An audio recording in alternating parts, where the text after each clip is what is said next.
The most dangerous man in the room is never the loudest. He's the one you can't read. He didn't talk much, didn't pitch his ideas first, didn't laugh to fill the silence.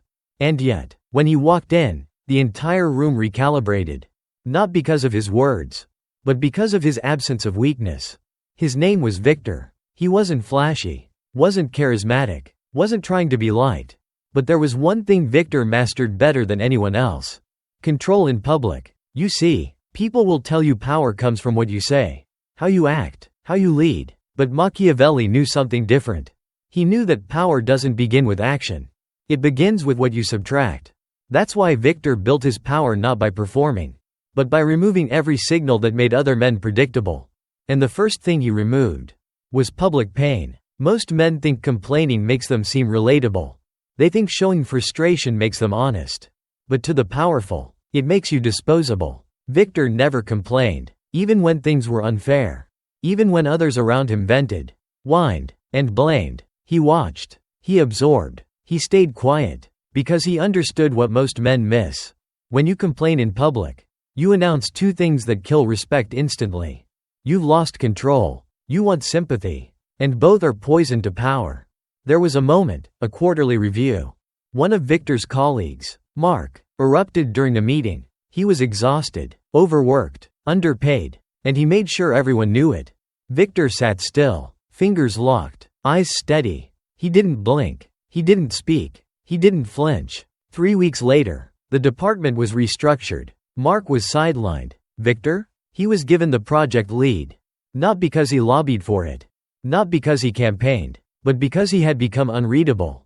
And the unreadable man is always the most useful when the room gets political. Machiavelli understood. Power attracts those who can endure pain without broadcasting it. When you stay silent in adversity, you don't just look composed. You look dangerous. Because people fear what they can't measure. And if you're under pressure but show no sign of cracking, they don't think you're unaffected. They think you're planning something. That's what made Victor powerful. He let the world feel his pain through the weight of his stillness. Not the sound of his voice. But that was only the first thing he subtracted. The second? Even more subtle. Even more corrosive if left unchecked. Insecurity. Men today wear insecurity like a badge. They say, "I'm just being real. I'm not good at this yet. I have imposter syndrome." They think it builds connection. But in public? It builds doubt. Victor never did that. Not once. He wasn't faking confidence. He was deleting weakness. Because when you say, "I'm not good at this," out loud, people start to believe it.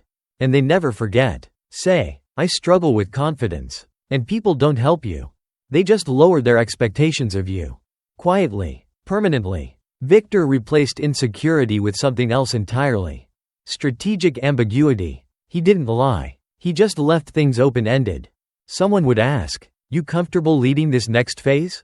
He'd say, "Let's find out." And nothing more. No selling. No pleading. No explanation. Instead of, "I'm not sure what I'm doing," he'd say, "I've got something in mind." And let the silence do the rest. Because Victor knew something Jung whispered and Machiavelli weaponized. The insecure man explains. The powerful man lets others assume. And what they assume is always bigger, darker, more impressive than the truth. That's what gave Victor an edge in every room he entered. He was a contradiction. Silent but sharp. Present but unreadable. Humble but untouchable. And the men who tried to figure him out usually ended up second-guessing themselves instead. You want presence? Don't build it by showing more. Build it by subtracting the behaviors that reveal need. Victor didn't rise because he said the right things. He rose because no one could figure out what he wanted, how he felt, or where he was aiming, until he was already there. That's not just presence. That's silent domination. And it begins with two choices. Never complain in public. Never reveal insecurity. Because in the game of public power, clarity is respected, but mystery is feared. Victor didn't talk about his next move. Not with his team. Not with his friends. Not even with people he trusted. Because he understood a truth most men ignore. The moment you announce your plan, you give people the power to ruin it. Most people think talking about their dreams makes them look ambitious. Victor knew it just made them predictable. He watched colleagues walk into lunchrooms, proclaiming their next startup, their new side hustle, their grand promotion plans. They'd go on, trying to impress. Victor never did. He was the only one who never explained what he was building. And that's why no one could sabotage it. Because when you speak your intentions too early, two things happen. People feel no urgency to support you, because you seem like you already have it figured out. You hand your enemies a map, a roadmap they can follow and intercept before you even begin. Victor moved silently. He let his results speak, only after they were undeniable. He didn't say, "I'm going for the director role." He just became the man they couldn't ignore for it. He didn't announce the project he was developing. He just showed up with a finished product, while others were still talking about what they planned to do. Machiavelli understood. Announce nothing. Let your success arrive like thunder from a clear sky.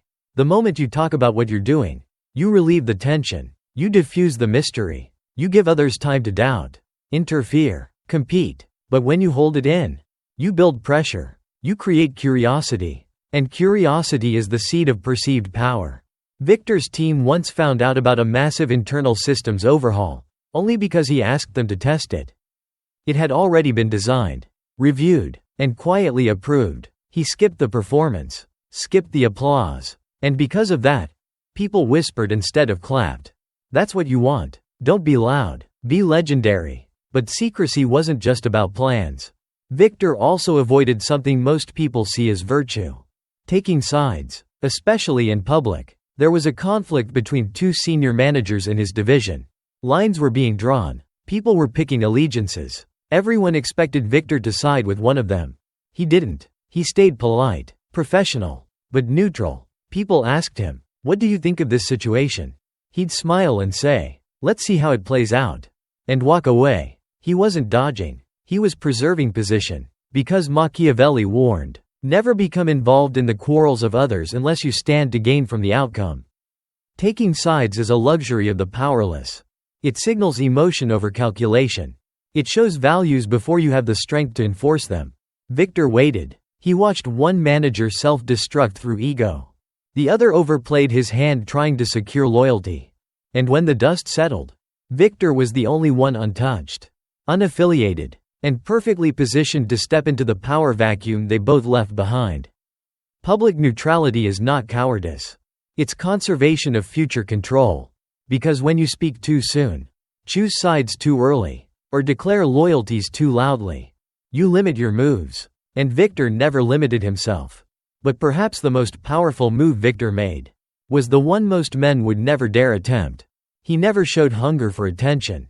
In a room full of people trying to be seen, he was the one holding back. No forced laughter, no loud opinions, no leaning forward to insert himself. He observed. He responded only when needed. He stood slightly outside the center and pulled attention there. Because Victor understood one thing: the man who doesn't need the room owns it. People are wired to chase contrast. And nothing is more magnetic than a man who doesn't chase anyone. When others spoke too much, Victor sipped his coffee and said nothing. When someone cracked a joke and everyone laughed, he smirked, but stayed quiet. When attention shifted toward him, he held it, but never clung to it. He wasn't playing cool. He was playing above the need for approval. That's what made his presence undeniable. Because in a world of men addicted to validation, the one man who doesn't need it becomes untouchable. Jung would call that man individuated. Machiavelli would call him dangerous. But Victor? He just called it normal. To him, it wasn't a tactic. It was discipline. Discipline to stay quiet when you want to speak. Discipline to wait when you want to prove. Discipline to observe when everyone else is performing. And that's why Victor became a force that shaped every room he entered. Not with charm, not with stories, but with one simple truth. People fear what they can't read. And they obey what they can't predict. That's power. And it always belongs to the man who says less, shows less, reveals nothing. Victor never rushed. Not in speech. Not in movement. Not in response. He didn't interrupt. He didn't fidget. He didn't over-smile to soften tension. Because Victor wasn't trying to be liked. He was trying to be felt. And what people felt around him was control. There was a time during a high-stakes executive meeting when Victor was unexpectedly challenged. One of the senior leads, older, louder, more politically connected, cut him off, questioned his numbers, and laughed in his face in front of everyone. All eyes turned to Victor. He didn't defend, didn't retaliate, didn't even blink. He just leaned back, paused, and said, "That's one way to look at it." Then went quiet again. The room froze. The senior lead shifted in his seat. No one said a word. Because in that moment, something subtle but powerful happened. Victor didn't lose the frame, he absorbed it. Most men would panic. Their voice would tighten. Their hands would fidget. Their expression would flinch. But Victor knew what Machiavelli wrote centuries ago. The man who controls his own face controls the outcome. People don't just listen to what you say. They scan you for signs. And public moments of stress, arguments, accusations, disagreements, are where most people collapse. Not because they explode, but because they leak. The tremor in the voice, the nervous swallow, the sudden change in posture. All of it betrays something. You've lost internal control. And when you lose that, you lose the myth. But Victor? He used preset stillness. It wasn't robotic. It was deliberate. He'd pause before answering. Hold eye contact without aggression. Let silence stretch. Not to stall, but to unnerve. Because silence in moments of conflict is not passive. It's dominance without escalation. And most men aren't trained to handle it. Victor once told a close friend over dinner, "I don't raise my voice to be heard. I lower my movement so they lean in." That was his strategy. He never entered a battle of speed or volume. He entered a battle of tempo.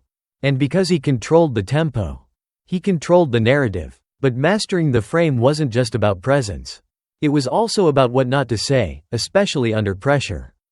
One time, a decision Victor made was met with backlash. People whispered. Rumors spread. Assumptions flew. Most men in his position would have called a meeting, crafted a PR-friendly explanation, softened their language, defended their logic. Victor did none of that. When asked to clarify, he said, "It made sense to me," and left it there. He wasn't being arrogant. He was being unavailable for interrogation. Because the moment you start justifying every move, you place your decisions in the court of public opinion. You make your existence negotiable. And Victor never allowed that. He knew that if you explained too much, they stopped trusting your instincts. He also knew something darker. People don't remember what you clarified. They remember that you had to. So instead of defending, Victor redirected. He didn't answer accusations. He asked questions in return. And when people kept pushing, he smiled and said, "Perhaps you misunderstood me. Or perhaps, you understood me perfectly." Then walked away. No rebuttal. No correction. No rescue mission for his own image. Just mystery. And control. Machiavelli would have applauded it. Because Machiavellian power isn't just about what you say. It's about the effect you leave when you say nothing at all. And when Victor walked into a room, you didn't just hear his presence. You felt the shift. You sat up straighter. Chose your words more carefully. Watched your tone. Not because he was intimidating, but because he was unshakable. That's the frame. And Victor held it, not by force, but by discipline. He trained himself to let silence become pressure. Not for him, but for everyone else. He trained his posture to remain composed, so others would doubt themselves first. He trained his voice to remain slow, so others would rush to fill the void. Because he knew that the man who doesn't flinch, in public, under stress, with all eyes watching, is the man they start to orbit.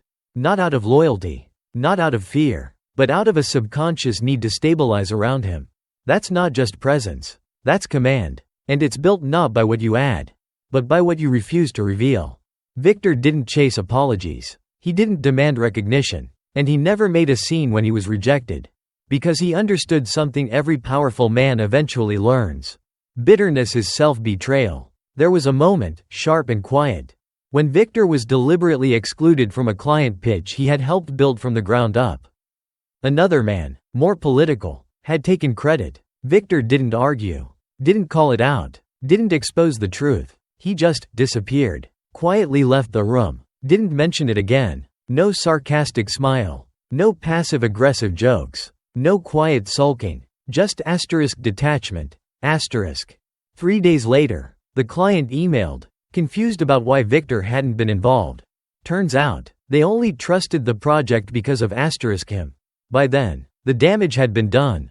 But not to Victor. Because here's what most men don't realize. When you react emotionally to rejection, you validate it. You confirm your dependence on the very people who overlooked you. Victor flipped the script. His silence didn't scream weakness it whispered. You've lost access to something valuable. I just didn't announce it. And that made people rethink. Not just the situation, but his value. That's how you respond without reacting. That's how you let rejection become a lever, not a wound. But Victor's restraint didn't stop there. There was another rule he lived by. Never attack someone more powerful, especially in public. Even when they were wrong. Even when they deserved it. Even when every bone in your body wants to expose them. He'd seen men make this mistake before.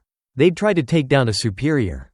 Call them out. Humiliate them. Speak truth to power. But what actually happened? The crowd didn't cheer. They flinched. Because the moment you swing upward, you don't look bold. You look insecure. Even if you're right, you lose. Victor understood this. So he never punched up.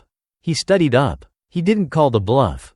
He noted the pattern. He waited. Because Machiavelli knew. Greater than power is not in the strike. It's in the timing. Victor once had a superior who kept undermining him subtly in meetings. Public jabs. Dismissive tones. Undercuts cloaked in fake jokes. Everyone could feel it. But no one spoke up. Victor didn't either. He stayed silent. But took notes. He watched the man build enemies. Lose allies. Make ego-driven decisions. Then, weeks later, when the man fumbled a major deliverable in front of the board, Victor didn't gloat. He simply raised a calm suggestion that, greater than, we consider redistributing project oversight for risk reduction. No emotion. No vendetta. Just surgical correction. Everyone in the room knew what had just happened. But no one could call it revenge. It was too precise. Too logical. Too inevitable. That's how you handle disrespect from above. Not with noise, but with delayed precision. Because power isn't just preserved through silence. It's constructed through it, brick by brick. Until it becomes architecture. Victor understood that power doesn't live in reaction. It lives in curated response. Which is why the most devastating thing he ever did was nothing at all. Victor never needed to be the loudest voice. Or the central figure. He never rushed to arrive. And he never begged to stay. Because he understood one final truth that separated him from every other man in the room. Sometimes, the most powerful move is absence. One Friday afternoon, during a company-wide presentation, Victor was expected to speak. Everyone had seen his name on the agenda. He had the results, the data, the credibility. But when his slide came up, Victor wasn't there. He had left early. No warning, no excuse, no crisis. Just a brief message, sent 5 minutes before his slot. Let's revisit this next week. I have something that needs my attention. No details. No apology. Just quiet retreat. And something strange happened. The room didn't relax. It tensed. People started asking, where did he go? Was something wrong? What does he know that we don't? They didn't talk about the slide. They talked about his exit. Because Victor knew. The moment you leave when attention is rising, not falling, you don't exit. You echo. Machiavelli believed power is perception. But the real masters? They don't just manage perception. They create legend. And legend begins when people start projecting meaning onto your silence. Victor became that projection. Because he was just present enough to be remembered. But always distant enough to be imagined. He didn't post everything. Didn't show up to every event. Didn't overexpose. He made himself slightly less accessible than expected. Left meetings early. Spoke less than he could. Smiled just enough to suggest warmth. But never enough to suggest availability. And over time, something shifted. People began to talk about him in rooms he never entered. Victor's probably already figured this out. He's working on something. I just know it. He sees the whole board. He just doesn't say much. None of this was confirmed. All of it was believed. Because when you remove noise, the world fills it with narrative. And when you design your absence, you don't disappear, you become haunting. Victor once told a junior associate over coffee, if they understand you too quickly, they dismiss you. But if they have to decode you, they remember you. And that was his secret. He didn't want to be known. He wanted to be interpreted. He didn't speak to be clear. He spoke to create curiosity. And that curiosity? It turned into gravity. Victor no longer had to chase influence. It came to him. People began repeating his phrases, copying his posture, quoting things he'd said in passing. Why? Because he spoke in mythic cadence. Short, intentional, unfinished. Sentences like, "You'll understand soon enough. Let's wait and see what the pressure reveals." Not everything needs to be explained. They weren't commands. They were codes. And people remembered them, because they had to wrestle with their meaning. Victor had mastered what Machiavelli hinted at, what Jung philosophized about, that the deepest power is not control over others, but control over what they believe about you when you're not there. And the final lesson? He never defended himself. Rumors came. Critics whispered. Loyalty wavered. Victor didn't correct a thing. He trusted that those who knew would speak, and those who doubted would reveal themselves. He let others defend his name, because when they did, his presence expanded even further. The myth became community property. And the man? The man became a reference point. When someone walked into a room and lost control, people would say, "That's not how Victor would have handled it."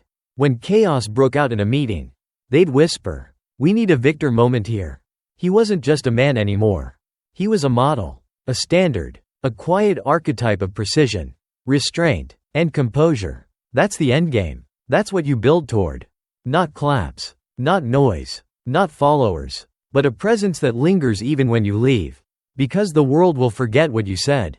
They'll forget what you did. But if you craft your absence well enough, they'll never stop wondering about you. And that wonder? That's power. The kind of power Machiavelli feared. The kind Jung warned us lives in the shadow. And the kind Victor? He simply called it silence done right. Don't try to become Victor tomorrow. Don't rush to imitate his stillness, his silence, or his myth. Just start by subtracting the noise. Stop explaining. Stop complaining. Stop trying to be understood in rooms that don't deserve your clarity. Start mastering the way you sit, the way you pause, the way you say less and mean more.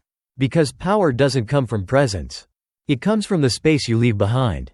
And if you apply even one of these lessons this week, you won't just be remembered. You'll be feared. Subscribe now, if you're done chasing influence, and ready to start becoming the myth.